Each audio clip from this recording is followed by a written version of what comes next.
लेकिन कोशिश की कि मुझे अभी तक याद है जब मैं इंडिपेंडेंट सांसद बन के लोकसभा में गया, मेरी पहली स्पीच थी जिसको मेडल स्पीच कहा जाता है।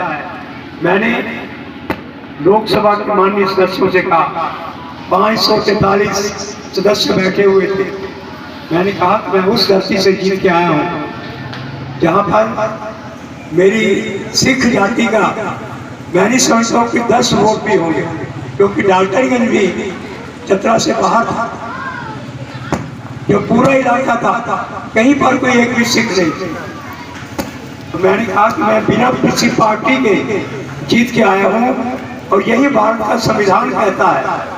इसलिए मैं चाहूँगा ये सदन पलामू की महान जनता के प्रति बैठे थपथपाकर उनका सम्मान माने।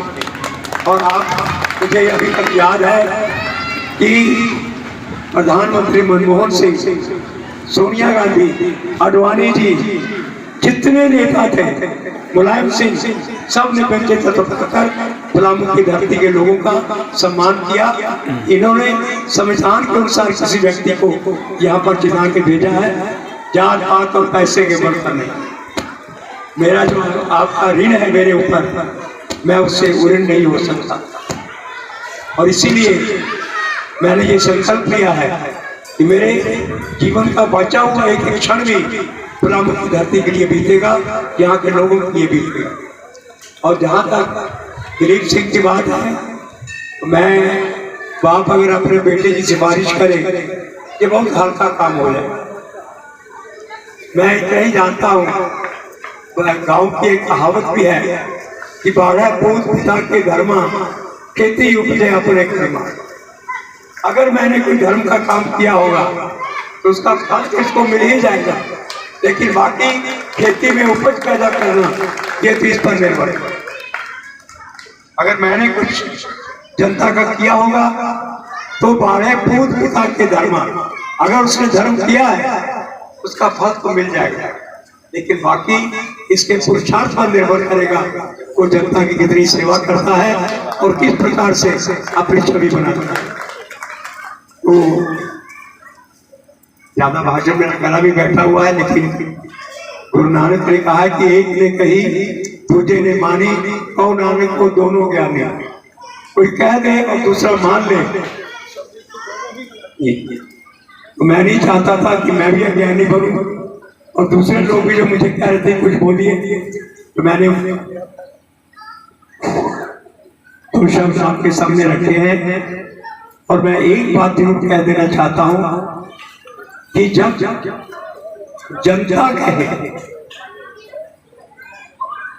जब जो खड़ा है वो तो चाहता है कि ये न कहना कि प्रधान ने मैं जीत जाऊं, लेकिन उससे ज्यादा लड़क जनता में है कि हमें जिताना है।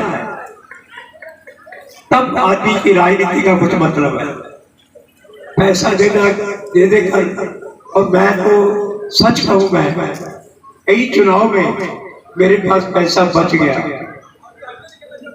मैं आज खोल रहा हूँ। चुनाव खत्म हुआ, कुछ पैसे उभर गए, अपने घर से नहीं खर्च हुआ, जो जिसका कोई बड़ा काम हो गया था वो लोग चुनाव में आते थे, कहते थे कि आप, मैंने कहा कि मुझे पैसा नहीं चाहिए, नहीं, हम श्रद्धा के साथ पत्र पुष्प जबरदस्ती दे जाते, क्योंकि अगर आपने ईमानदारी से काम किया है तो कोई व्यक्ति भी उस सच्चाई को भुला नहीं सकता। लेकिन यदि किसी को ठेका दिलवा दे, 4 करोड़ का हो और 10 लाख हम भी ले लें, तो फिर उस काम का मतलब क्या है? काम करना है तो बिना किसी रिश्वत के, बिना किसी घूस के। और जब राजनीति के में रहने वाले लोग इस रास्ते पर आ जाएंगे, जितना भी भ्रष्टाचार है अपने आप खत्म हो जाए। पैसे से जितना पैसा चलेगा, मैंने तो एक लेख लिखा था इस बार के 26 जनवरी में, पता नहीं कितने लोगों ने पढ़ा होगा, कि भारत का लोकतंत्र, उसके बाद लिखा था कि मंजिल की तलाश। अभी तक ये भारत का लोकतंत्र पूरी तरह से पास नहीं हुआ, क्योंकि यहाँ पर जात चलती है, पैसा चलता है, लेन देन चलता है, इसलिए लोकतंत्र भी सफल नहीं है। सफल तब होगा जब जनता सोचेगी कि हमें किसे वोट देना है। आपको आश्चर्य होगा कि इंग्लैंड में भारत के मूल का व्यक्ति प्रधानमंत्री बन गया। ऐसा कहाँ हुआ? जो आज पाकिस्तान है, हिंदुस्तान एक था, तो वो व्यक्ति, क्या नाम उसका, ऋषि सुनक प्रधानमंत्री बन गया इंग्लैंड का, जिस इंग्लैंड ने 200 साल हिंदुस्तान पर शासन किया है।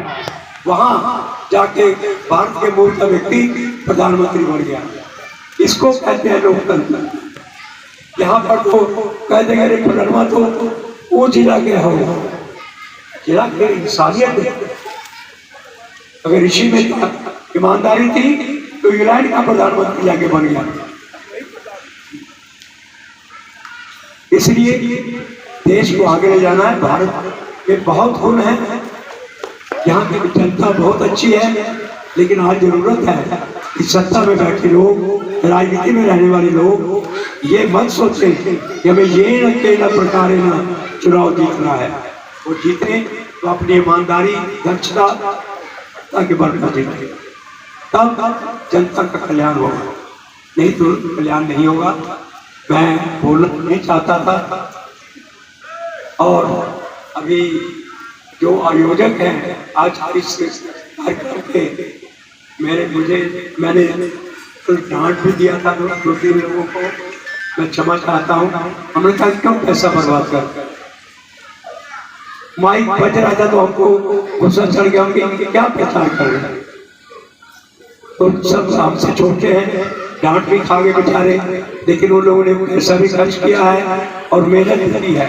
इसको सफल कीजिए, और पत्र पुष्पम जो भी इन्होंने भोजन बनाया है, आप अच्छा उपेंद्र जी, इनको तो मैं भी जानता हूँ, बहुत अच्छे गायक, और जहाँ भी चाहते हैं समा बांध देते हैं। ये भी आप सुन के जाइएगा, लेकिन पहले भोजन करके उसके बाद ये इनका जो अपना चलेगा जलवा, वो भी आप देखिएगा इन्हीं शब्दों के साथ। बहुत बहुत धन्यवाद। बहुत बहुत धन्यवाद सर, आपने चंद शब्दों में